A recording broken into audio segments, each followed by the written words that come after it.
La pluie martelait le pare-brise fissuré de ma berline de 10 ans alors que je me garais sur le parking en gravier du Willow Creek dîner. C'était un mardi soir, et je venais de la vente aux enchères de saisie où j'avais vu l'entreprise de construction de ma famille, l'héritage de mon père et tout le travail de ma vie être vendu pour des centimes par dollar. J'avais tout perdu. La banque, les investisseurs, les fournisseurs, ils avaient tous tourné comme des vautours, picorant les os pendant que je restais impuissant à les arrêter. Je suis resté assis dans ma voiture pendant un long moment, regardant la pluie brouiller l'enseigne au néon du dîner. Mon téléphone avait été déconnecté ce matin-là. Mon appartement avait été saisi. J'avais exactement 43 dollars dans mon portefeuille et une valise de vêtements dans le coffre. J'avais 38 ans et j'étais sans abri. Poussant la porte du dîner, la clochette tinta joyeusement, un contraste frappant avec la tempête qui faisait rage dans mon âme. L'endroit était presque vide, à part quelques routiers voûtés sur des tasses de café et une jeune femme assise dans un box au coin, regardant par la fenêtre avec un regard de désespoir tranquille qui reflétait le mien. Je me suis glissé dans le box en face d'elle, plus par épuisement que par intention. La serveuse, une femme fatiguée nommée Betty qui connaissait ma famille depuis des décennies, s'est approchée avec une cafetière. « Mauvaise journée. Elias ?» a-t-elle demandé, sa voix douce. « On peut le dire, Betty ?» ai-je répondu, ma voix creuse. « Juste du café pour l'instant. Noir ?» Elle a hoché la tête avec sympathie et a versé. Alors qu'elle s'éloignait, la jeune femme en face de moi a enfin levé les yeux. Ses yeux étaient bordés de rouge, mais il y avait une intelligence féroce en eux qui n'avait pas été éteinte par quelle que soit la tempête qu'elle traversait. « Je suis Clara », a-t-elle dit, sa voix stable malgré le tremblement dans ses mains. Je n'ai pas pu m'empêcher d'entendre. « Tu es Elias Thorne, n'est-ce pas? Celui qui a construit l'Empire Thorne Construction. »« Construit et perdu ?» ai-je corrigé avec amertume. « Tout est parti maintenant. La banque a pris l'entreprise, les investisseurs ont pris les projets, et mes soi-disant associés ont pris le crédit. Il ne me reste plus rien. » Clara a hoché la tête lentement, remuant son thé avec une précision mécanique. « Je sais ce que ça fait. Mon mari est mort il y a 2 ans dans un accident de voiture. Son père, Richard Sterling, essaie de me pousser hors de ma propre maison depuis lors. Il prétend que la maison était au nom de son fils, donc elle appartient techniquement à la succession Sterling. Il a menacé d'expulsion, coupé les services publics et m'a harcelé quotidiennement. Il veut vendre la propriété pour payer ses dettes de jeu. Je l'ai regardée, vraiment regardée, pour la première fois. Elle était belle, pas d'une manière glamour, mais de la manière dont la résilience rend une personne belle. Il y avait une force dans sa mâchoire, une détermination dans ses yeux qui parlait de quelqu'un qui avait été abattu mais refusait de rester abattu. « Je suis désolé, ai-je dit, et je le pensais. C'est monstrueux. »« Il pense que je suis faible, » a continué Clara, sa voix tombant à un chuchotement. « Il pense que parce que je suis une veuve sans enfant et sans revenu, je vais simplement me coucher et lui donner les clés. Mais je ne le ferai pas. Je préfère dormir dans ma voiture que de le laisser vendre ma maison. » Quelque chose a changé en moi alors. Le désespoir qui écrasait ma poitrine a commencé à reculer, remplacé par quelque chose de plus froid, de plus tranchant.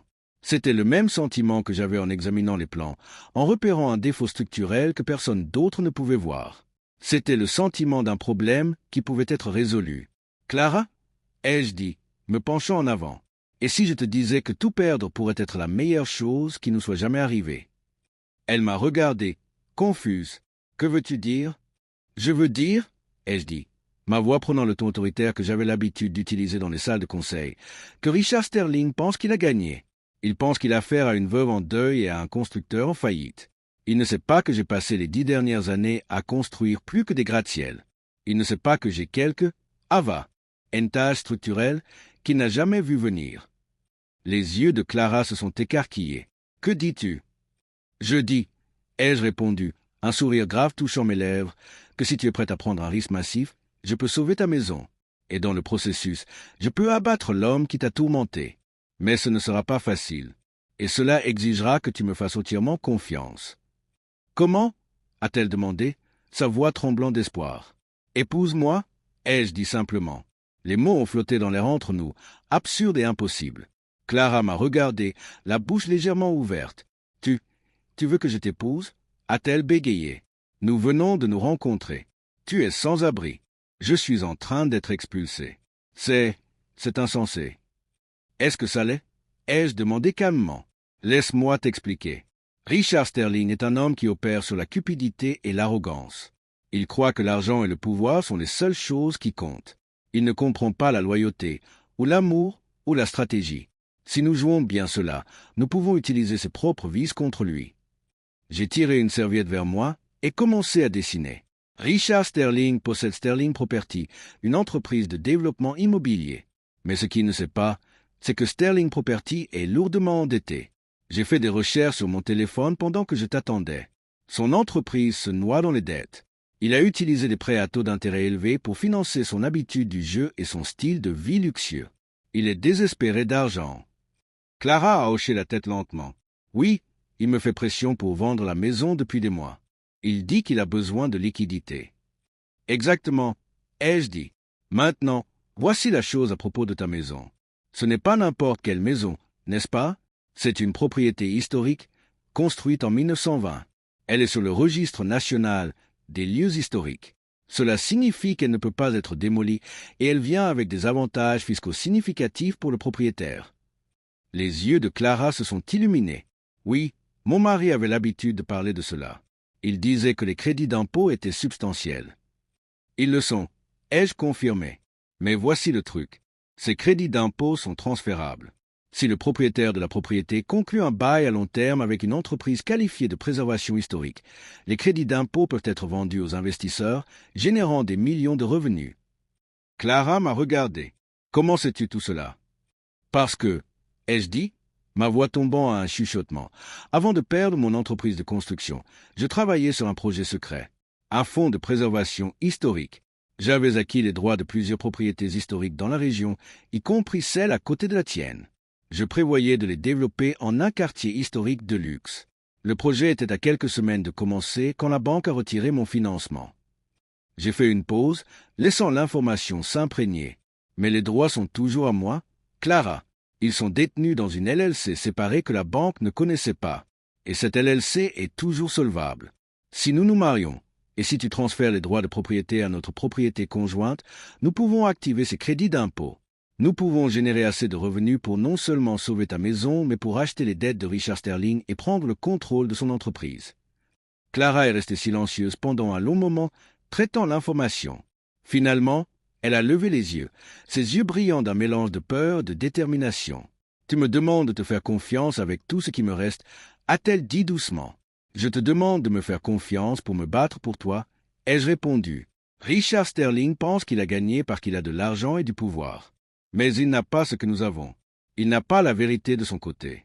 Et il n'a pas de plan. » Clara a pris une profonde respiration, puis a hoché la tête. « D'accord, faisons-le. Épouse-moi, Elias. Sauve ma maison. Et abattons Richard Sterling ensemble. » Nous nous sommes mariés 3 jours plus tard dans une petite cérémonie civile. Il n'y avait pas d'invités, pas de fleurs, pas de réception. Juste un juge, une signature et une promesse. Ce même jour, nous avons déposé les documents pour transférer la propriété de Clara dans notre propriété conjointe et activer les crédits d'impôt de préservation historique. Richard Sterling a découvert notre mariage dans les 24 heures. Il s'est présenté à la maison le lendemain matin, son visage violet de rage. « Qu'est-ce que cela signifie ?» a-t-il tonné, faisant éruption dans le salon où Clara et moi examinions les documents financiers. « Tu épouses un perdant sans abri et tu penses que tu peux garder la maison de mon fils? Tu es délirante. Clara, je te ferai expulser d'ici demain midi. » Je me suis levé calmement, tenant les documents juridiques. « Monsieur Sterling, je pense que vous trouverez que la situation est plus compliquée que vous ne le réalisez. » « Compliqué » a-t-il ricané. « Il n'y a rien de compliqué là-dedans. Cette maison appartient à la succession Sterling. Vous n'avez aucun droit ici. » En fait, ai-je dit, lui remettant une copie des documents de transfert de propriété, la maison est maintenant détenue par Thorn Sterling Holdings, une coentreprise entre mon entreprise de préservation historique et la succession de Clara. Et comme vous pouvez le voir dans ce document, nous avons sécurisé un bail de 20 ans avec le National Historic Preservation Trust, qui génère 5 millions de dollars annuellement en crédit d'impôt. Le visage de Richard est devenu pâle. Il a parcouru les documents, ses mains tremblantes. « Ceci, c'est impossible. Vous ne pouvez pas faire cela. »« Nous l'avons déjà fait, ai-je dit calmement.